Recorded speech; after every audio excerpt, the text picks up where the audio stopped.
Plus valvular heart disease.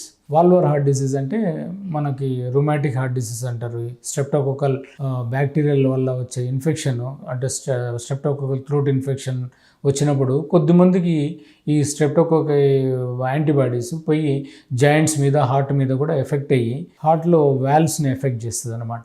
It licks the joint but bites the heart అనే ఒక quotation ఉందన్నమాట. So heart జాయింట్స్లో కొద్దిగా joint pains వస్తాయి, మళ్ళీ తగ్గిపోతాయి. కానీ బైట్స్ ద హార్ట్ అంటే ఆ హార్ట్లో ఈ వాల్వ్స్ ఎఫెక్ట్ అయిపోయి స్లోగా అది వాల్వ్స్ మూసుకొని పోతాయి, లేదంటే వాల్వ్స్ లీక్ అన్నా అవుతాయి. దాన్ని రుమాటిక్ హార్ట్ డిసీజ్ అంటాం. ఇట్లా ఈ రుమాటిక్ హార్ట్ డిసీజ్ పేషెంట్స్లో వాళ్ళు ఏదైనా చిన్న చిన్న పనులు చేసినప్పుడు కానీ ఆయాసం వస్తుంది. ఆయాసంతో పాటు వాళ్ళకి గుండె దడ కూడా వస్తుంది.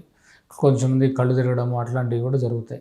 సో ఈ వాల్వులర్ హార్ట్ డిసీజ్లో కూడా ఈ పాల్పిటేషన్స్ అనేవి వస్తాయి. ఇంకా కొద్దిమందికి మెలిగ్నెంట్ అరిథమియాస్ అంటారు. హార్ట్ అటాక్ పేషెంట్స్లో ఇమ్మీడియట్గా కొద్దిమందికి హార్ట్ అటాక్ వచ్చిన కొద్ది గంటల్లో గుండె వేగం కొట్టుకొని సడన్ కార్డియాక్ అరెస్ట్ కావడం, దాన్ని పాల్పిటేషన్ అంటారు. కొద్దిమందికి ఫీల్ అవుతారు వచ్చే ముందు, బట్ వెంటనే రికవర్ అవుతారు.